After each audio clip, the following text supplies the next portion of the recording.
কথা আৰু আমাৰ কাৰ্বি আংলঙৰ যিটো নন ট্ৰাইবেলৰ ওপৰত যিটো অত্যাচাৰ চলি আছে ইয়াৰ বিষয়ে আমি তুলিয়াম ডাঙৰীয়া মহোদয়ক অনুৰোধ কৰোঁ যে নন ট্ৰাইবেলৰ ওপৰত অত্যাচাৰ বন্ধ কৰিব লাগে।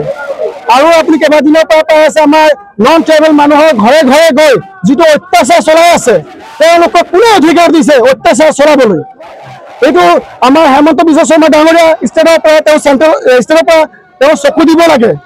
যেটো আমাৰ নন ট্ৰাইবেল মানুহৰ হাৰাশাস্তি হৈছে ৰাতি শুব নোৱাৰা হৈ গ'ল। তেওঁলোকে যেনেকে অত্যাচাৰ নিৰ্যাতন মানুহক কৰি আছে তেওঁলোকে ফিল্মৰ দৰে আহে ফিল্ম ষ্টাইলৰ আহে 15জন 100জন মানুহ আহে আহি কিনে যিটো অত্যাচাৰ কৰি আছে মানুহক মানুহ আতংকিত হৈ আছে। আমি কাৰ্বিলত কেনেকৈ জীয়াই থাকিম কিয়নো তেওঁলোকে কৈছে 51ত যিটো কৈ আছে 1951ত আমাৰ কাৰ্বি আংলঙত 49,000 বঙালী আছিলে য'ত নেকি আমাৰ উত্তৰ বৰবীৰ ৰংপুৰ চামগুৰি তাৰপিছত হাৱাঘাট বোকাজানাত গোটেই মিলাই আমাৰ 19,000 বঙালী আছিলে। আৰু তেওঁলোকে যিটো কাৰ্বি আংলং ঘটন কেতিয়া হৈছিলে যিহেতুকে আমি জানো 2003 যিটো বিটিএডি ঘটন হৈছিলে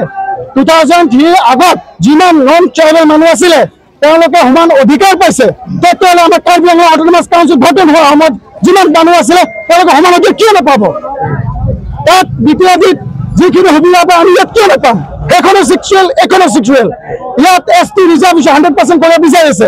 তেওঁলোকে অপেন বিটিএডিত আছে যে নন ট্ৰাইবেল সিট আছে আমাৰ ইয়াতে সিট কেপাচিটি নন ট্ৰাইবেল হ'ব লাগিব। SC আৰু ST ইকুৱেল ৰাইট বুলি কয় তো ইয়াতে SC আৰু ST ইকুৱেল ৰাইট পাব লাগিব। এতিয়া নিৰ্বাচন সমাগত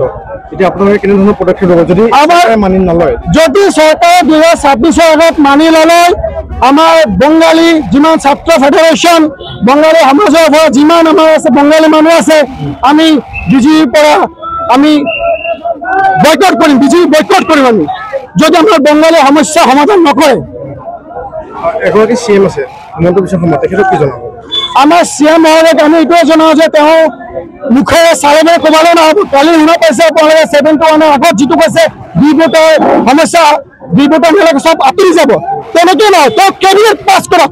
তেওঁ যদি কেবিনেট বহি যদি ক'ব পাৰে বঙালী আৰু হিন্দীভাষী তেওঁলোকে বিভোটৰ কেছ চলি থাকিব বাকীকেইটা আঁতৰি গ'ল তেওঁ আমাৰ এইটো কেবিনেট পাছ কৰিব লাগিব। আমাৰ আজি সদৌ অসম বঙালী ছাত্ৰ ফেডাৰেশ্যনৰ পৰা আমাৰ ডিষ্ট্ৰিক্ট জিলা কমিটিয়ে আমি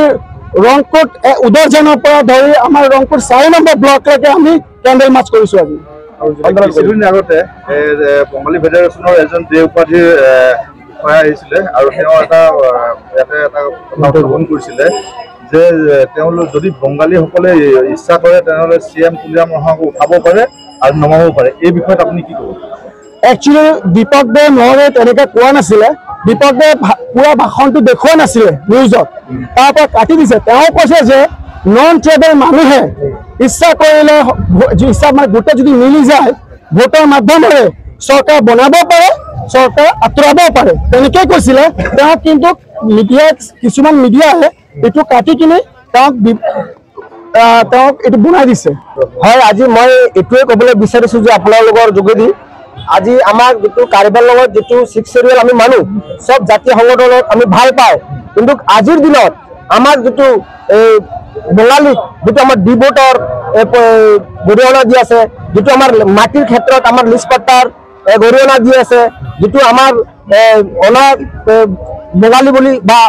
অনা কাৰ্বি বুলি ক'লে আমাক মানে দোষাৰোপ দিয়ে সেইটো চৰকাৰতো আমি 2026 ইলেকশ্যনৰ আগত আমি সকীয়াই দিছোঁ যে আপোনালোকে কিবা এটা কৰক নহ'লে আমি ইয়াৰ পৰা আজি যিটো আমি শান্তিপূৰ্ণভাৱে যিটো আমি কেণ্ডেল যাত্ৰা কৰিছোঁ সেইটো আমি শান্তিপূৰ্ণ কৰিছোঁ অনাগতত নহ'লে আমাৰ যদি দাবীটো যদি নামানে কিন্তু আমি ইয়াৰ পৰাও আৰু বৃহৎ বাঙালী ভাই বন্ধুসকল আৰু সকলো আমাৰ জাতিৰ ভাই বন্ধুসকলক মিলি আমি আজি যিটো পদক্ষেপ লৈছোঁ জাষ্ট আমি এটা আজি উদাহৰণে দিছোঁ। কিন্তু অনাগত দিনত যদি আমাৰ দাবী নামানে কিন্তু আমি ইয়াৰ পৰা আজি কি দেখিছে আপোনালোকে ইয়াৰ পৰা আমি ডাঙৰ পদক্ষেপ ল'ম এইটো আপোনালোকক মাজত আজি আমি ক'ব বিচাৰিছোঁ। আৰু মই CM ছাৰক তুলিৰাম ছাৰক এটা কথা ক'বলৈ আপোনালোক যোগেদি মাজত কৈ আছোঁ যে আপুনি আমাক ক্লিয়াৰ কৰক যে আমাক লিষ্ট পাট্টাটো ঠিক আছে আপোনালোকে কৈছে পেইণ্টিং মিষ্টেক হৈছে কিন্তু কেনেকুৱা পেইণ্টিং মিষ্টেক হৈছে এইটো আপোনালোকে আমাক ভালকৈ বুজাই দিব লাগিব নহলে আৰু এটা ক্লিয়াৰ কৰক যেটো এনআৰসি আমাৰ গোটা অসমত 71 কিন্তু আমাৰ কাৰ্বিআংলং গৈ আছে 51 এটো কাৰণ কি ৰাজনীতি ষড়যন্ত্ৰ নেকি আপোনালোকৰ না কিবা কাৰণ আমাৰ যেতিয়া ইলেকশন আহে আপোনালোকে আমাক ললিপপ দিয়ে আপোনালোকে আমাক ফুটবল নিচিনা ইউজ কৰে কাৰণ কি আমি এটো গৰিহণা দিছো আগৰ বঙালী নাই এতিয়া আমাৰ বঙালী সব এক হৈছে আপোনালোকে আজি দেখিছে কিমান